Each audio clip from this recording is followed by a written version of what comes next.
Алматыда сатиралық пабликтің авторы Темірлан Еңсебек 2 айға абақтыға қамалды. Оған ұлтараздық, алауыздық тудырды деген айып тағылған. Қазақстанда бұрынғы президенттердің жеке өмірі мен денсаулығы жайлы деректер құпияға айналды. Қазақстан Еуразиялық экономикалық одақтан шыға ма? Әлемдегі ең ірі шөлдерді бағындырған, қазір саяси ұстанымы үшін қапаста отырған супермарафоншы Марат Жыланбаев туралы деректі фильм шықты. Армысыздар, төртінші билік көрермендері. Апталық шоуды көңілсіз әрі Қазақстанның сөз бостандығына салынған тағы бір қыл бұрауы туралы ақпаратпен бастайын. 18 қаңтар сенбі күні Алматының тергеу соты Қазньюз 24 сатиралық паблигінің авторы Темірлан Еңсебекті 2 айға қамады. Полицияның баянхатымен оған әлеуметтік желіде жазба жариялау арқылы ұлтаралық алауыздық тудыру фактісі бойынша қылмыстық іс қозғаған. Ал сенбі күні полиция белсендінің үйін тінту жүргізген. Адвокат Жанара Балғабаева 5 января телеграм арнасына Еңсебектің қамауына «Йо, орыстар» атты әзіл ән түрткі болған дейді. Еңсебек осы әнді ресейлік тележүргізуші Тина Канделаки туралы сатиралық постқа қосқан.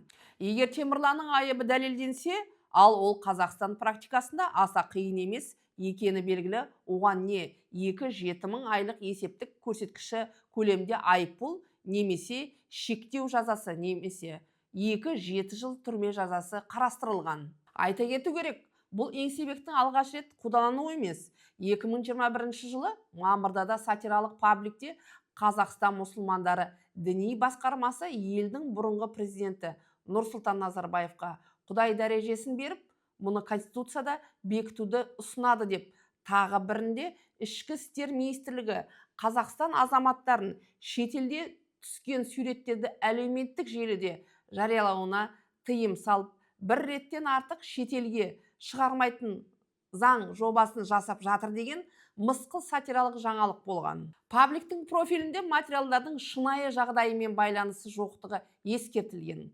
Сонда да оны көрінеу жалған ақпарат таратуы бабы бойынша қылмыстық істе куәгер ретінде тергеген. Халықаралық құқық қорғау ұйымдары сөз бостандығы мен еркіндігін шектемеу туралы ескерту айтса да, Қазақстан билігі бізде бәрі жақсы, адам құқығы да, сөз бостандығы да сақталған деумен келеді.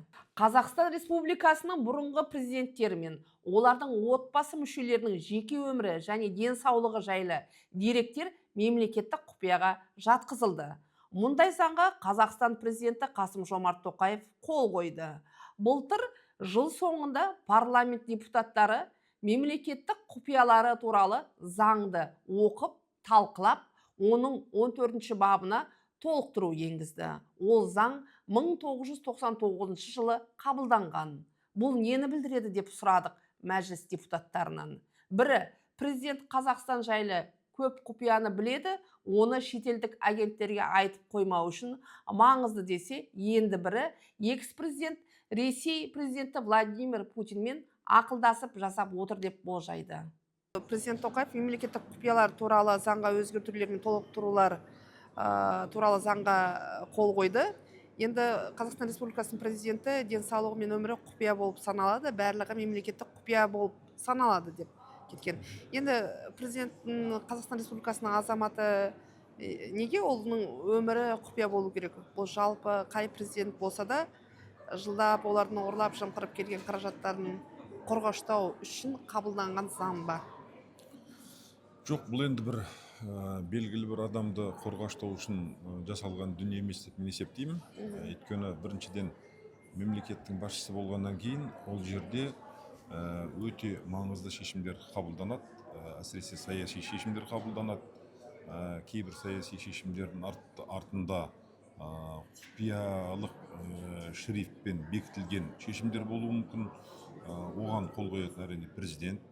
Сондықтан ондай жағдайда енді мемлекеттің мүддесі үшін, халықтың мүддесі үшін, үлкен халықаралық ертеңгі күні саяси аренада кейбір біздің өзіміздің ішкі мемлекеттің ішкі қабылданған шешімдері жарияланып кетпес үшін ондай құпиялық деңгейдің болуы шарт. Өмірді мысалға ұрлап жоласа қалай Ол жазып аларыңыз сұраймын. егерде ол мемлекет басшысының егерде ол коррупциялық жолмен ұрланған заттар, басқа дүниелер болатын болса, оған арнайы қылмыстық кодекс бар. Басқа мемлекеттердің осындай жұмыс жасайтын азаматтарынан қорғау мақсатында жасалынған, яғни оның отбасын не үшін қорғайды? Яғни экс-президент құпия құжаттарға қол жеткізе алатын мүмкіндігі болды. Сол себептен сол құпия құжаттарды сақтау мақсатында оның отбасын, жақындарын қорғауға біз міндеттіміз. Ол барлық экс-президенттерге тиесілі заң жобасы. Осы заң талқылау кезімен президент Назарбаевтың Мәскеуге, Кремльге барған кезде екеуі қатар келді. Өзіңіз журналист ретінде ойлап көріңізші, аналитикалық тұрғыда екеуі қалай дәл келді. Менің ойымша әлде бір тағы да бір бәлкім сыртқы күштердің әсерінен қазір экс-президентке ескі Қазақстанға байланысты бір Тиіспеу дейсіз ба? жоқ, байланысты бір ақпараттық үлкен мәселелер туындауы мүмкін. Ол коррупциялыққа байланысты бола ма, басқа бола ма, ескі Қазақстанның жаңа сыртқа алып кеткен ұрлық активтеріне байланысты бола ма, сондай бір үлкен бір саяси науқан күтілуде деп ойлаймын. Соның алдын алу мақсатында жаңағындай заң қабылданды, заңға бап кірді. И Нұрсұлтан Назарбаев жаңағы Кремльге барып Путиннен әлде бір кепілдіктер алды деп өзім топшылаймын. Осылай. Жақсы. Бұл енді Назарбаевқа қатысты ой пікіріңізді білдірдіңіз. Енді болашақтағы президенттердің өмірі мен Енді ол кісілердің денсаулығы, жалпы бап заңға кірген отырғызылған бап ол енді ол бәріне бірдей ғой. Иә, барлық президентке бірдей. Ал енді болашаққа қандай қатысты бар деп өзім ойлаймын. Енді болашақтағы Бәр президенттерге президенттердің құзыреті, барлық олардың статусы бірдей ғой. енді қазір сіз айтып кеттіңіз, Назарбаев соның бәріне Назарбаевтың несі жасырынып қалуы мүмкін дедіңіз дағы. Енді болашақтағы болатын президенттердің Болашақтағы президенттерді көріп алайық та бірінші. Әлі болашақта басқа президент жоқ қой. Ол уақытта да заң өзгеріп кетуі мүмкін бе? Бәлкім мүмкін де шығар. Бізде бәрі мүмкін. Яғни бізде заң керек болса, керек жағдайда заңды Өзі қабылдай ол саламыз ба? бізде ғана емес, ол әлемде жалпы сондай тәмсіл бар. Заң деген арбаның дәртесі сияқты деген. Қайда бұрсаң сонда жүреді деген. Сондықтан ол адам баласы жасаған заңды адам баласы неге өзгертпейді? Өзгерте береді. Заңдарды бәрі қабылданған емеспін. Кішкене тұрып жауап бере аласыз ба? Енді ондай заңды мен естіген емеспін. Негізі қалай ойлайсыз, өзіңіздің ойыңыз қандай? Ондай заң қабылдану керек пе негізі? Барлық заңдар қабылданған осы уақытқа дейін. Бұрынғы жаңағы басшыларға байланысты, қазіргі басшыларға байланысты барлық заңдар қабылданған деп ойлаймын. Неге жасылын?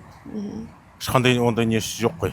Ол заңда нақты жеке өмір туралы не көрсетілген, айтыңызшы. Ол кісінің денсаулық туралы айтып тұр ғой. Денсаулығын сақтау. Соны кейін? Сол? Бұл денсаулық қана ма? Иә. Ол заңда, ол кісінің байлығы, жеке бизнесі дегенді білуге бола ма? Ол заң? Жоқ, онда көрілмеу. Ол кісі президент болғасын, қазір экс-президент. Сол себептен етіп тұр ғой. Ол кісінің анау енді денсаулығы бойынша. Жан-жаққа кетпесін деп. Әлде бұдан да басқа тереңірек президенттердің бір жасырын осы заңды қабылданған кезде жасырын нәрселер болып кетті ма бұл жерде? Жоқ, оның ішінде онда ешқандай қаралған жоқ ондай нәрселер. Мына мемлекет басшыларының арасындағы құпия, сіз айтып тұрған жаңағы өмірі жайында. Өмірі қаншалықты ол кісінің жарайды? Бұл мемлекеттік жаңағы ішіндегі... Бұл жердегі мен ойымша бұның өмірі емес құпиясы. Бұл жерде істелген істері шығар құпиясы. Өмірі құпия болуы мүмкін бе?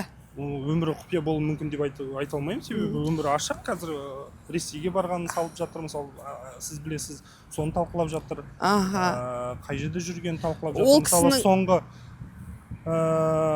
президенттің ана тіліне берген сұхбатында, мысалы, айына бір рет ол кісімен сұхбаттасып тұратын жайында, ол кісінің алдындағы істелген істер жайында біраз комментарий берді.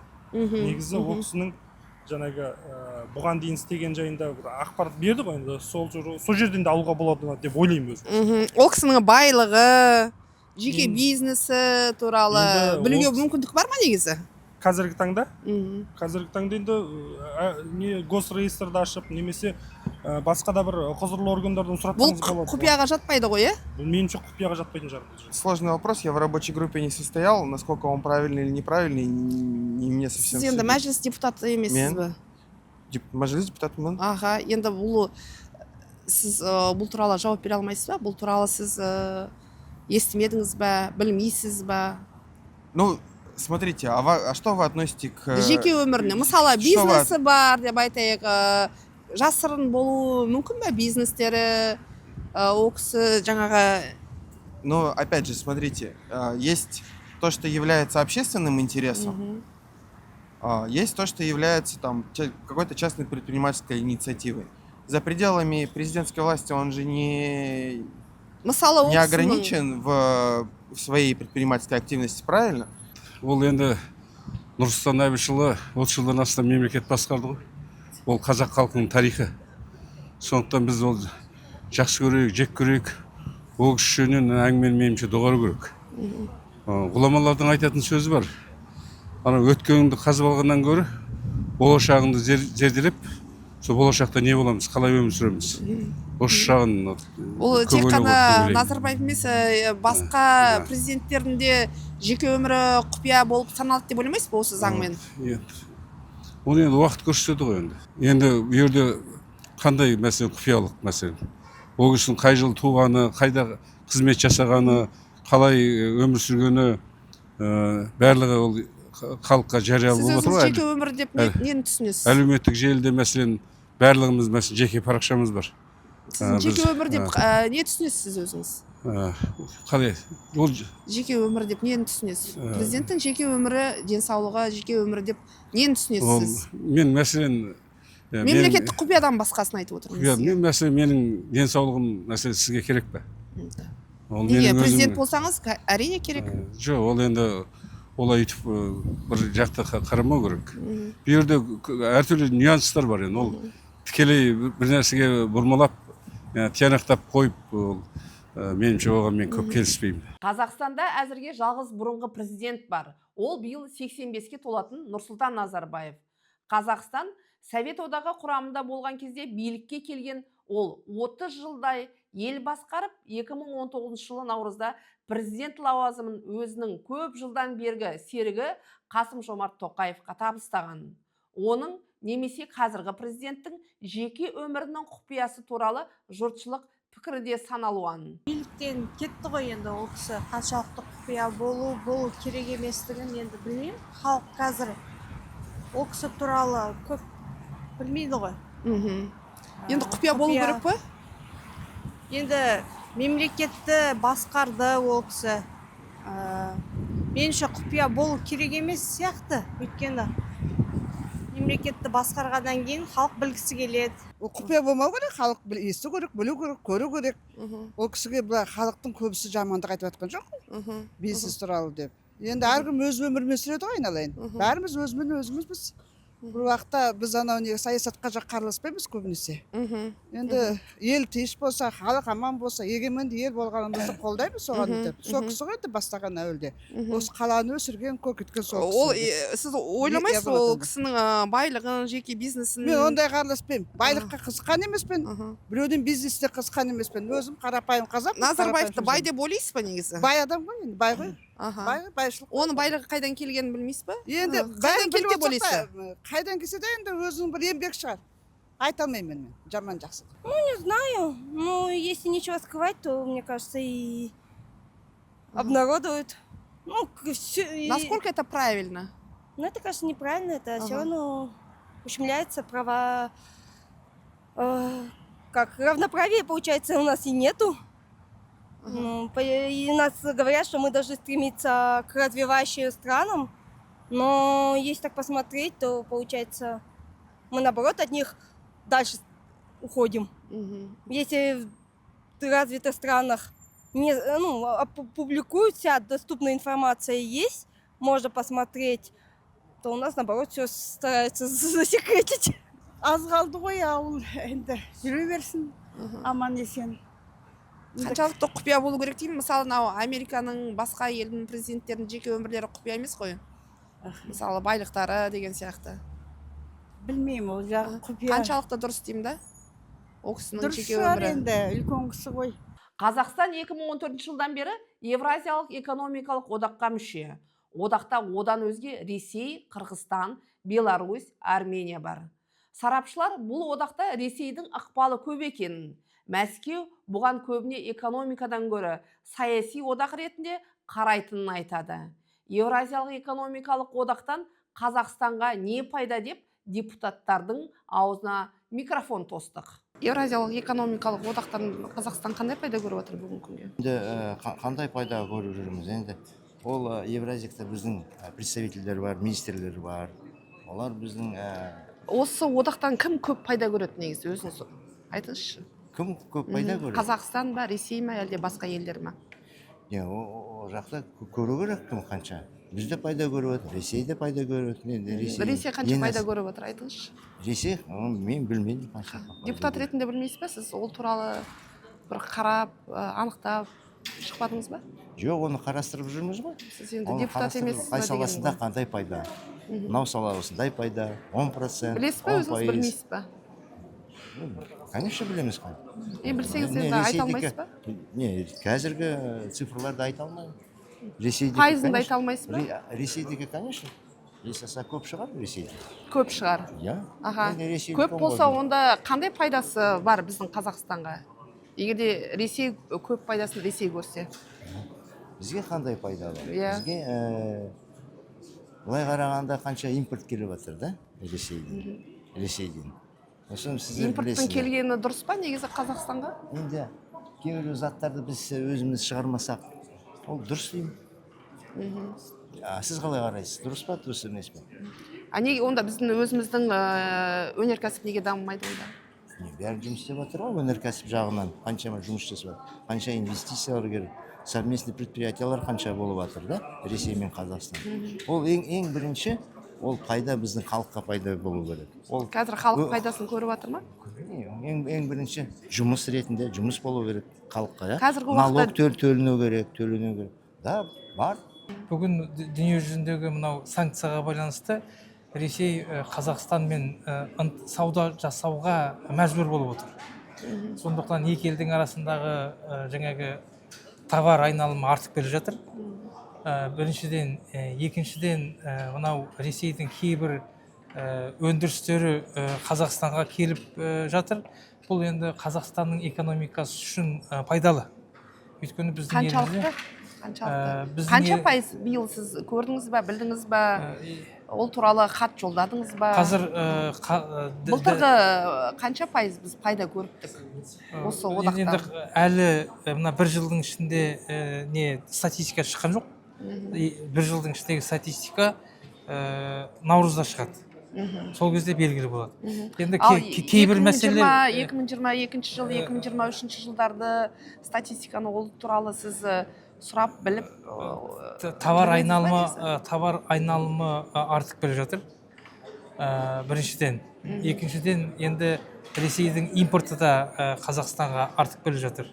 Бұл әрине Қазақстанға біздің осы одақта отырғанымызға 2011-ден бастап қой, 2011-ден бастап. Енді осы уақытқа дейін қаншалықты неге онда біздің экономикамыз неге көтерілмейді? Ол тек қана бұл евразиялық интеграцияға байланысты емес қой экономика көтерілу. Ол ішкі экономикаға, ішкі өнімге де байланысты. Неге онда импортты біз көп кіргізуіміз керек те, неге экспортқа көп шығармауымыз керек? Біз қазір бұл мәселені айтып жатырмыз ғой. Мынау мысал үшін екі елдің арасында сауда ашық болғанмен, негізінде Ресей жағынан осы ішкі әртүрлі тежеулер бар. Яғни олар мынау келісім шартта, халықаралық келісім шартта өздері жаңағы еркін экономика жасап, кейбір облыстар нарықтарын жауып тастайды. Міне осындай ішкі протекцияны біз алып тастауымыз керек Ресеймен. Екінші, қазір мынау қанша уақыт біз осы Ресейге қарап біз мәжбүрлі болуымыз керек? Қазақстанның жаңағы ұлттық мүдделеріне сәйкес келмейтін болса, онда біз ол мәселені сол халықаралық деңгейде қоюымыз керек. Яғни қазіргі таңда менің ойымша, мысалы үшін баж салығын жинауда осы Қазақстанның мүддесінің бір жеңіліп жатқан тұсы бар. Өйткені Қазақстан мынау Евразиялық одақтың ішінде Қазақстанның экономикасы 10%-ға жақын. Ал біздің алатын жаңағы сомамыз 5-ақ%. Міне осыны мысалы үшін көтеру керек. Менің ойымша бұл мәселе қазір көтеріліп жатыр. Егер міне осылай біз өзіміздің Қашан көтеріледі енді айтыңызшы? бұл мәселе қазір көтеріліп, негізінде сол интеграциялық ұйымның ішінде айтылып жатыр. Бұны біз де осы пленарлық Қашан мәжілісінде негізі көтергенбіз. қай уақытта енді біраз жыл өтті ғой, импортты азайтамыз, өндірісті дамытамыз. Ол импортты азайту деген ол мына Қазақстанның өзінің ұлттық жаңағы өндірісіне де байланысты. Егер Қазақстанның ішкі өндірісі өсіп, біздің еңбек өнімділігіміз артатын болса, онда біздің товарлар сыртқа баратын болады. Ол тек қана мына евразиялық Неге дамымайды дейді? ол енді Қазақстанның технологиялық деңгейіне байланысты, біздің еліміздің ұлттық компетенцияға байланысты, ол жердегі мәселе өте көп. Өйткені біз өндіріс шығару үшін ол өндіріс халықаралық аренада бәсекелестікке сәйкес болу керек. Енді Евразиялық одақтан шығу туралы осы депутаттар ұсыныс жасамады ма? Жасайсыздар ма? Ол дәл қазір халық соны талап етіп отыр. Кім талап етіп отыр? Халық айтып отыр, Евразиялық одақтан шығу керек. Қандай халық? Мысалы үшін сіз халықсыз ба, мен халықпын ба? Біз екеуміз халықтың бір бөлшегіміз. Сіз де, мен де. Сіз не әлеуметтік желіні оқымайсыз ба? Мен әлеуметтік желінің өзім қолданушысымын ғой. Мен бәрін қарап отырамын. Мен Фейсбукта да, ТикТокта да мен өте белсенді қолданушымын, дәл сіз сияқты. Сондықтан бұл жерде біз әрқашан белгілі бір баланспен келуіміз керек. Енді егер де расында да мынау Евразиялық одақта Қазақстанның мүдделері қорғалмайтын болса, онда біз оны қорғау деңгейіне көтеруіміз керек. Шығу деңгейі деген болмай ма? Шығу деген. Енді қазір дүние жүзінің барлығы керісінше интеграциялық ұйымдарға бірігіп жатқан кезде біз неге шығуымыз керек? Евразиялық экономикалық одақтан мен қандай да бір мемлекетке келіп жатқан пайда көріп тұрған жоқпын. Бәлкім егер біз бұл одақтан пайда іздейтін болсақ, жаңағы пайыздық төлемдерден, баждардан алымдарды қайта қарастыру керек сияқты. Өйткені біздің үлесіміз көп. Қазіргі таңда біз мысалы басқа мемлекеттерге, ол одақтың мүшелеріне қарағанда өте ауқымды жұмыс атқарып жатырмыз. Өйткені біз логистикалық орталық болғаннан кейін. Сондықтан бізге қайттан қарастыру керек ол баждарды. Әзірге оның қандай да бір пайдасын көріп тұрған жоқ. Шығу негізі депутаттар ұсына ма Евразиялық одақтан шығу туралы? Егер де пайдасын көрмесе Қазақстан, Ресей пайдасын ғана көріп отыр. Егер бір мысалы арнайы топ, бір депутат көтергеннен нәтиже шығады деп ойламаймын. Арнайы топ болып бір 10 шақты депутат. Әріптестеріңізге айтасыз ба деген ғой? Ұсынбайсыз ба осы Евразиялық одақтан шығу туралы? Жоқ, не үшін? Енді пайдасын көрмесе әріптестеріңізге айтпайсыз ба, бірлесіп көтерейік осы мәселені деп? Жоқ. Ол ұйымдастыру болып кетеді, астыртын. Егер мен қазір әр депутатқа барып былай істейік дейтін болсам, ол біріншіден заңсыз болады, екіншіден ұсыналасыз бұны? Ешкімге ұсынбаймын, мен айтып отырмын, ондай астыртын нәрселермен айналыспаймын. Егер ол айтылатын болса, ашық пленарлық отырыста айту керек. Ол отырыста көтере аласыз ба? Жоқ, мен қазір өзім мәселелерім көп көтергелі жатқан.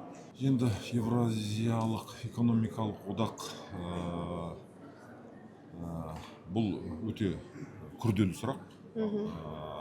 Бұның енді біздің мынау бизнес өкілдері тарапынан, халықтың тарапынан, кәсіпкерлердің тарапынан оған байланысты айтып отқан сындар да бар, кемшіліктер де бар, келіспейтін жерлер де бар. Көптеген біздің жаңағы бизнесті шектейді деген пікірлер бар. Әсіресе мысалы өзге елдерге Қытаймен арадағы сауда экономикалық байланысқа көрсетіліп жатқан Өзбекстанмен, басқа мемлекеттермен көп жаңағы жағдайда кедергі жасап отыр деген пікірлерді. Өзбекстан неге осы Евразиялық экономикалық одаққа неге Өзбекстан мемлекеті кірмейді? Өзбекстан енді не үшін кірмегенін мен білмеймін. Оны енді Өзбекстанның басшылығына қойсаң, сұраққа жауап беретін шығар. Евразиялық экономикалық одақтан біз дұрыс пайда көру үшін неге Ресей мен Қазақстанның екі ортасындағы пайдасы неге тепе-тең болмайды? Қай жерде мәселе тең емес? Ресей импортын көп кіргізіп отыр ғой. Пайдасын Ресей көп көріп отыр. Бізге қарай Ресейден импортты біз көп алып отырмыз деп отырмыз ба? Иә.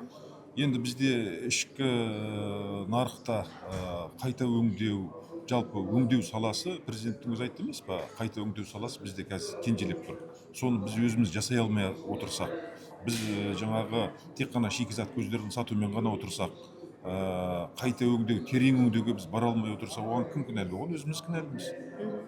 Мысалы біз Енді өзіміз кінәліміз деп отыра береміз бе сол кезде қол жайып?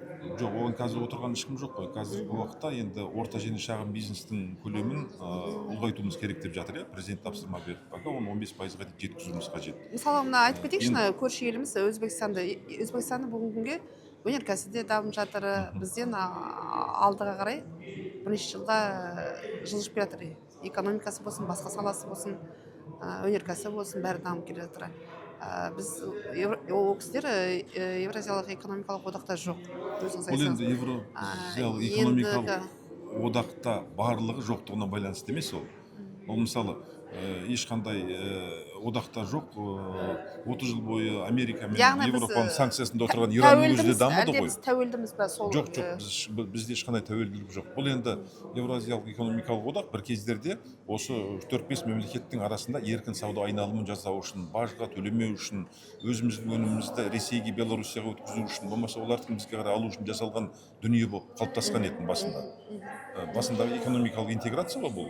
Кейін мысалға бүгінгі күнге неге онда Ресейдің сүт өнімдерінің біздің дүкен кірсең, Ресейдің сүт өнімдері біздің басқалары сөрелерде тұр ғой. Иә, көп, өте көп. Ал енді қараңыздар, мысалы қараңыз, Ресейдің нарығында тұрған сүт өнімдерін көрдіңіз ба сіз? Мен көрдім. Мысалы, Ресейдің нарығының 60-70% ұстап отырған Белоруссия сүт өнімдері бойынша. А енді Белоруссия сүт өнімдерін өңдеуде Ресейден де мықты болып отыр. Неге олар өздерінің өнімдерін басқа жаққа өткізбеске? Олар Ресейге өткізіп отыр. Олар тұрған ештеңке жоқ. Ресей өзінікін бізге өткізіп отыр. Болмаса Белоруссия бізге өткізіп жатыр.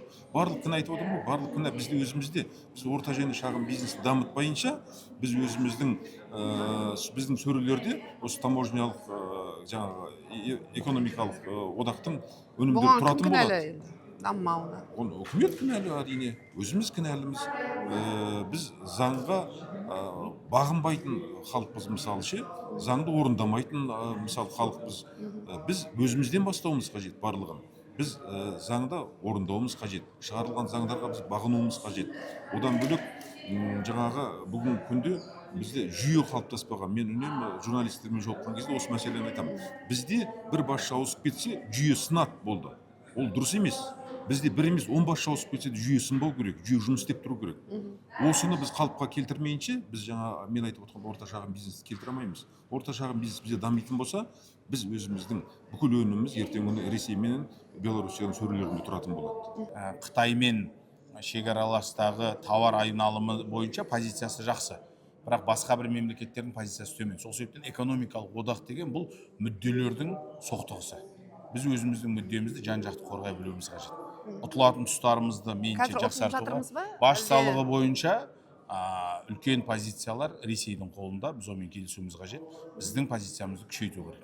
Ол үшін қазір сол жақтағы комиссияның төрағасы. Қазір осы бойынша талқылаулар жүріп жатыр. Ол мемлекет басшыларының арасында келісім болатын болса, бір ратификациялауға дайынбыз.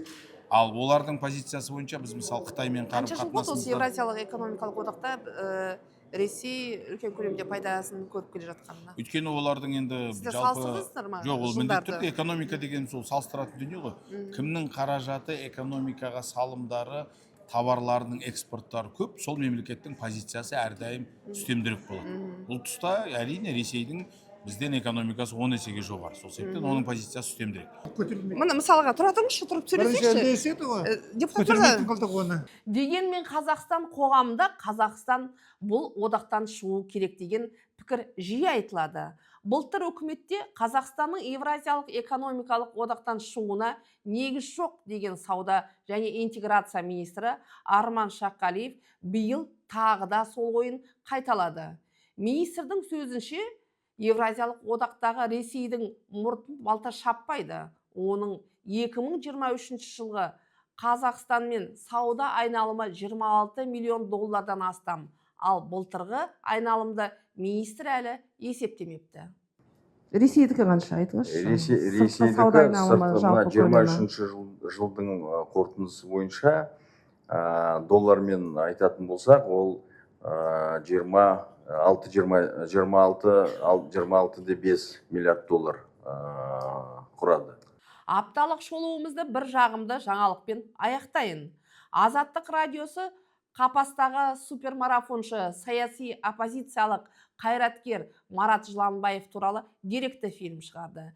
1 сағаттық документалды фильмде Желаяқтың балалар үйіндегі балалық шағы әлемнің ірі шөлдерін қалай бағындырғаны мен оппозициялық жолға қалай түскені айтылды. Фильмге келіп, әлемге танымал әкелер туралы ой бөліскен қыздарының әңгімесі бір бөлек. Айта кету керек, Марат Жыланбаевты 2023 жылы билік экстремистік ұйымды қаржыландырды, оның жұмысына араласты деп 7 жылға соттаған. Саясаткер кінәсін мойындаған жоқ, оның апелляциялық шағымын сот қарауға негіз жоқ деп кері қайтарған. Әлемдік спортшы сот шешіміне наразылық білдіріп, аштық жариялап жатыр. Тамаша фильмді көруге кеңес береміз. Аман сау болыңыздар.